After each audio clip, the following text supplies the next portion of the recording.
mewarnai pengambilan kebijakan. Akibat dari itu, seringkali kebijakan yang kita susun tidak selalu link dengan konstitusi. Nah, ini saya sampaikan di awal, karena tanpa ada kesadaran itu, kebijakan-kebijakan yang kita buat belum tentu sejalan dengan arah Republik. Nah, ketika bicara tentang konstitusi, maka saya ingin ucapkan kalimat ini sebagai pengingat kita semua bahwa Undang-Undang Dasar 1945 pasal 28H mengatakan setiap warga negara berhak memilih, atau bukan berhak, setiap warga negara memiliki hak untuk dapat hidup sejahtera, lahir dan batin, bertempat tinggal, serta mendapatkan lingkungan hidup yang baik dan sehat. Ini perintah konstitusi. Bertempat tinggal. Kemudian komitmen negara tentang hak atas hunian itu pernah diwujudkan baru kita 5 tahun merdeka. 5 tahun merdeka, ada Kongres Perumahan Rakyat Sehat di Bandung tahun 1950. Kita udah bicara tentang perumahan rakyat pada masa itu. Dan sekarang kami melihat bahwa dunia pun, dan kita mengadopsi itu, bahwa hunian rumah adalah bagian dari hak asasi manusia yang harus dipenuhi oleh negara, harus dipikirkan dan dieksekusi oleh negara. Pegangan ini menurut saya penting. Lalu sekalian, yang kedua, mensinkronkan kebijakan begitu banyak, itu membutuhkan patokan ideologi. Kenapa? Begitu kita bicara tentang perumahan, maka sektornya Pak, dari mulai keuangan, betul tidak? Sektor keuangan itu ada subnya lagi, perbankan. Lalu ada kebijakan APBN-nya, itu fiskalnya, betul tidak? Lalu kemudian kita masuk moneternya yang punya efek pada suku bunga. Kemudian masuk kepada tata kotanya atau tata ruangnya. Yang itu semua, sekalian, sektornya beda-beda. Ketika pengelola sektor tidak punya rujukan apa ideologi yang harus saya pegang, maka masing-masing sektor akan bikin kebijakan sendiri. Karena dia tidak punya rujukan ideologinya. Maka itu kami ke depan, kami katakan, ideologi yang kami bawa adalah ideologi menghadirkan keadilan sosial. Itu ideologinya.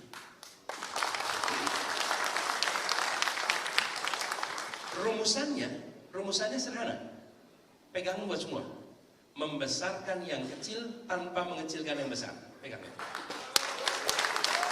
Jadi, ketika masing-masing sektor harus menyusun kebijakan, maka dia harus menjawab apakah kebijakan yang saya susun membesarkan yang kecil tanpa mengecilkan yang besar, atau justru sebaliknya, kebijakan yang susun membesarkan yang besar dan mengecilkan yang kecil.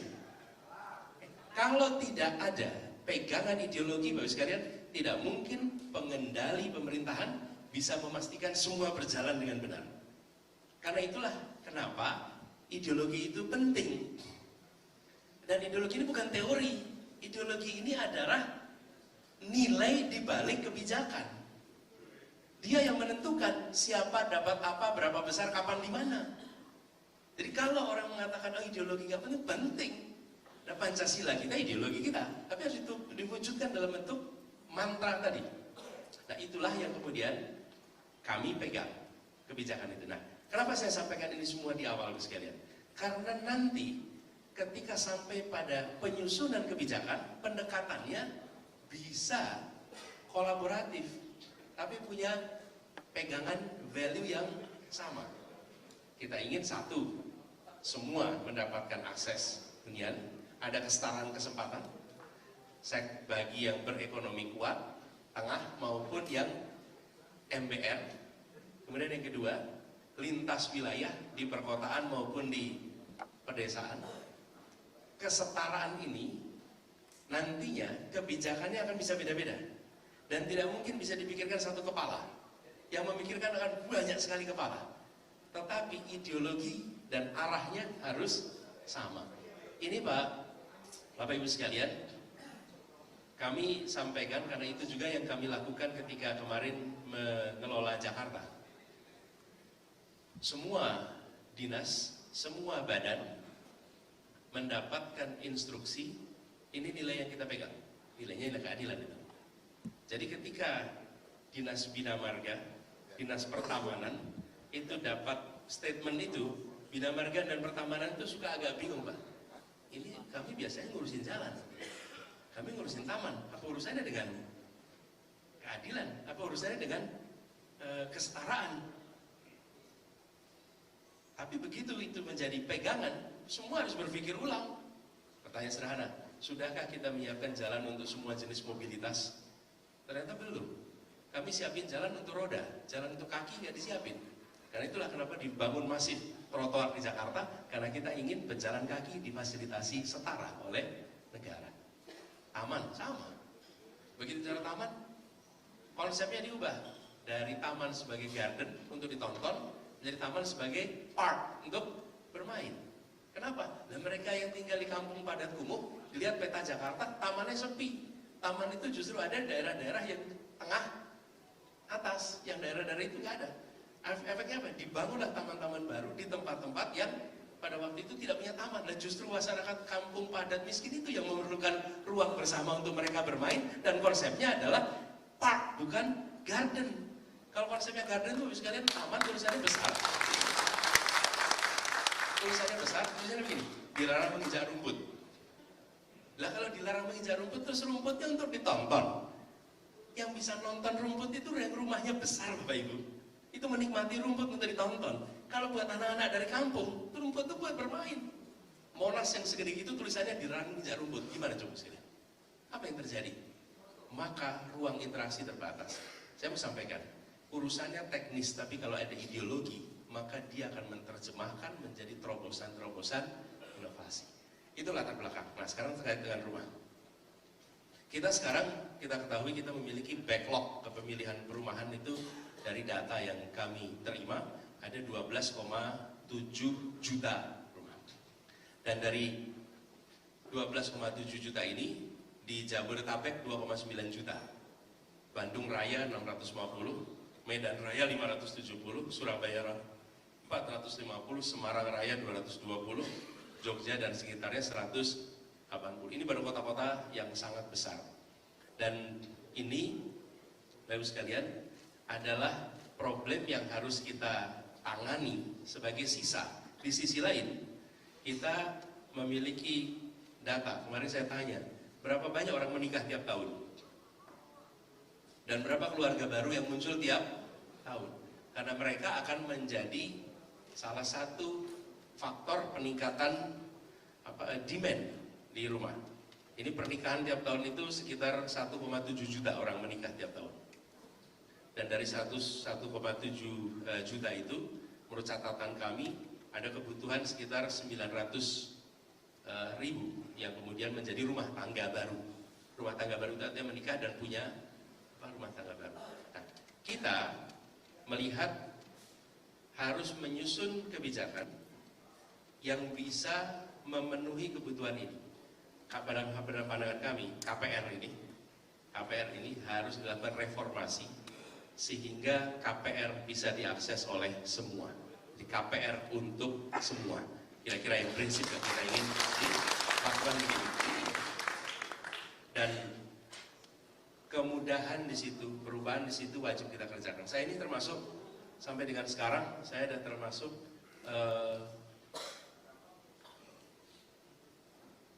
apa istilahnya ya, kalau masih punya KPR itu apa?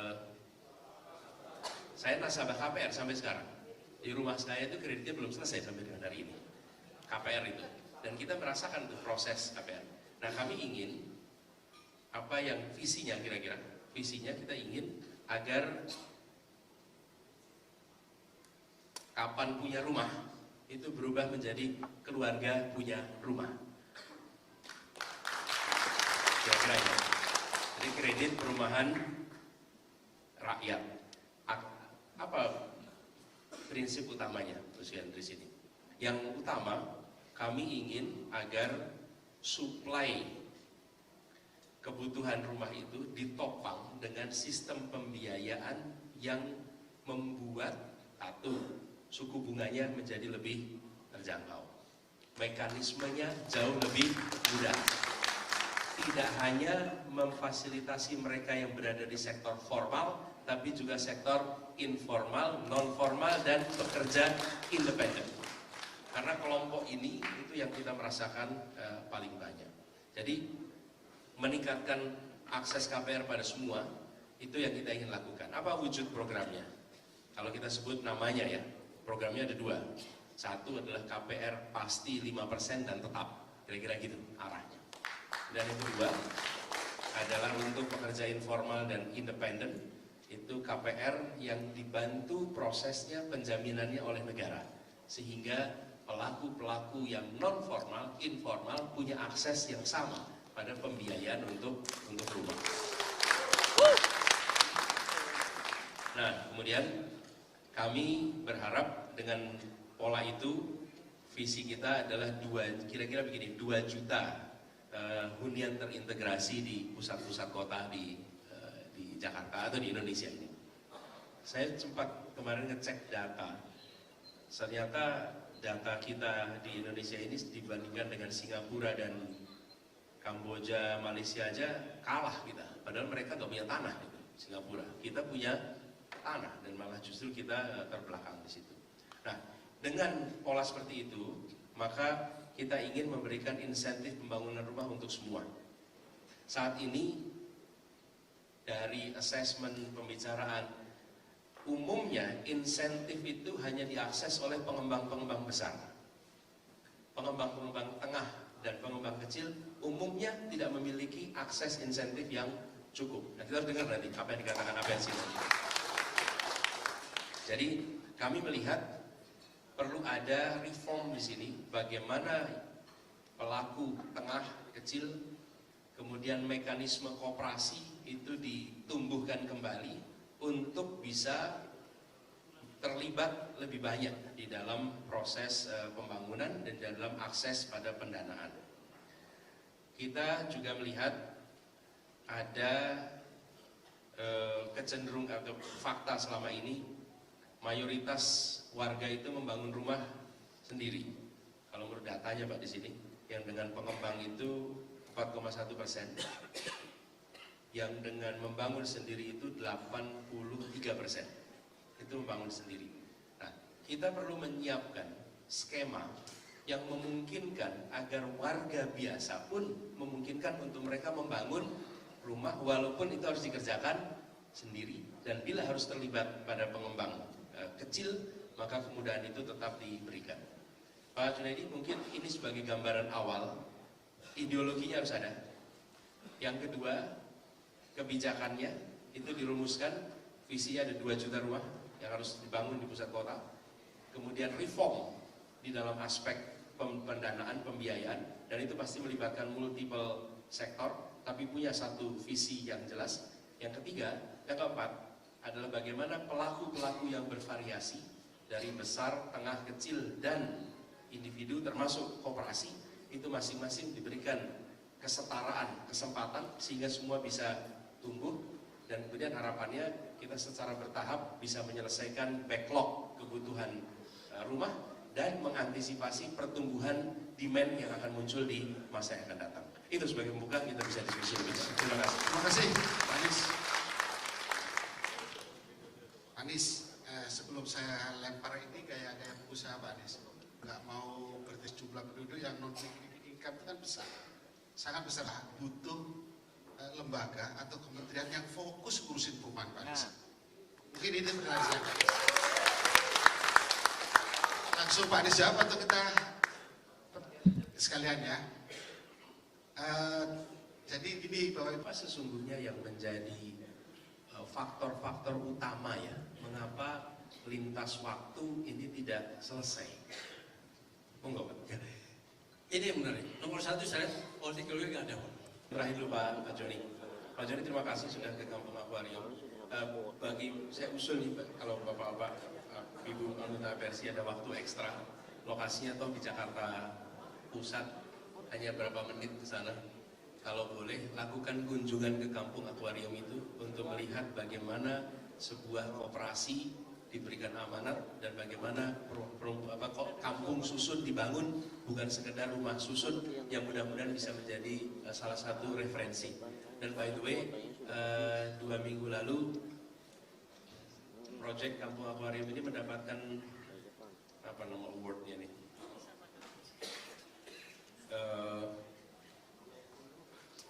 Saya cek sebentar.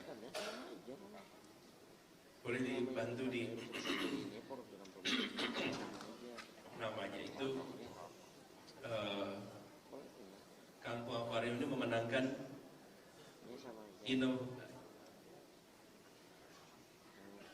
jadi dalam pertemuan Asia Pacific Housing Forum yang ke-9, kampung akuarium memenangkan Innovation Award nomor 1 kategori Civil Society Housing Program. Biasa sih. Nah, kami melihat Pak sekalian, ini meneruskan apa yang disampaikan Pak Fuad tadi. Setuju Pak Joni, harus ada keseriusan kami, insya Allah siap. Karena begini Pak, ketika kita mengatakan bahwa ideologinya adalah ideologi menghadirkan keadilan, itu kami menginginkan pasar itu bisa tumbuh, bukan hanya free tapi fair. Dan negara hadir untuk membuat free dan fair itu tercipta, bangun ekosistemnya. Kami pernah melakukan itu untuk transportasi di Jakarta. Bagaimana pelaku-pelaku transportasi dibangun menjadi sebuah sistem di mana secara bisnis mereka bisa tumbuh, tapi juga secara pelayanan publik itu jalan. Jadi pendekatan itu kita coba laksanakan dan berhasil di Jakarta dalam urusan transportasi umum yang sekarang kemudian berjalan. Memang konsekuensinya dari negara harus menyiapkan alokasi anggaran yang cukup. Tapi ya itulah fungsi dari negara. Negara itu tidak mencari untung, tapi negara itu membantu memberikan manfaat dan menggerakkan perekonomian. Lalu Pak Joni, insya Allah Pak Joni kita akan seriusin di situ. Lalu Pak Fuad tadi menunjukkan masalah-masalah Pak. Kenapa saya tanyakan ini juga? Dan terima kasih sudah diberikan jawabannya. Jawabannya sebenarnya 2 kan. Apakah ada political will? Yang kedua, apakah ada fokus atau tidak?